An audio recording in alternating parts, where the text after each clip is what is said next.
நல்லா மேனிஃபெஸ்டேஷன் பண்ணியும் எக்ஸாமில் ஃபெயில் ஆகிட்டீங்களா? அப்போ இந்த வீடியோ உங்களுக்கு தான் முழுசாக பாருங்கள்.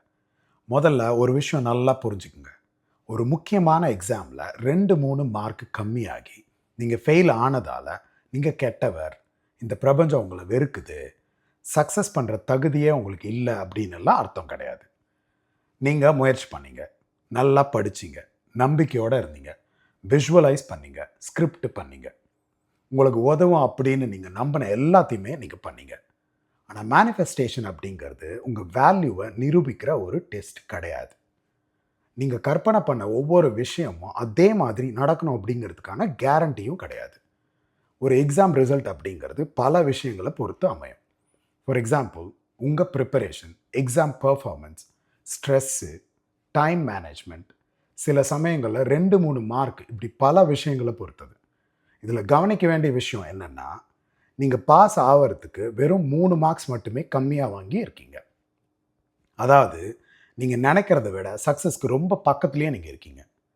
அதனால் இனிமே என்கிட்ட என்ன பிரச்சனை இருக்குது அப்படின்னு உங்களையே கேட்காதீங்க. அதுக்கு பதிலாக இந்த எக்ஸ்பீரியன்ஸில் இருந்து நான் என்ன கற்றுக்க முடியும், அடுத்த அட்டம்ப்டில் நான் என்ன வித்தியாசமாக பண்ணி ஜெயிக்க முடியும் அப்படின்னு கேளுங்க. மேனிஃபெஸ்டேஷனை உங்கள் கான்ஃபிடென்ஸ் அண்ட் ஃபோக்கஸை வளர்க்குற ஒரு டூலாக மட்டும் பயன்படுத்துங்க. ஆனால் மேனிஃபெஸ்டேஷன் மட்டும் பண்ணாமல் அது கூடவே ஆக்ஷனையும் சேர்த்துக்குங்க.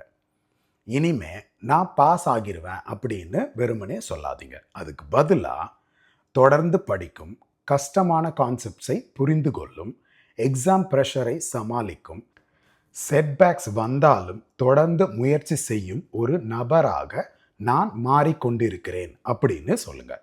அடுத்த முறை நீங்கள் எக்ஸாமில் ஃபெயில் ஆகாமல் இருக்கணும் அப்படின்னா பிளான் அப்படின்னு கமெண்ட் பண்ணுங்கள். அதுக்கான ஒரு ப்ராக்டிக்கல் பிளானை நான் உங்களுக்கு டிஎம் பண்ணுறேன். இந்த வீடியோ உங்களுக்கு யூஸ்ஃபுல்லாக இருந்தால் எனக்கு ஒரு ஃபாலோ தட்டிட்டு உங்கள் ஃப்ரெண்ட்ஸுக்கு இந்த வீடியோவை ஷேர் பண்ணுங்கள். I'll see you soon.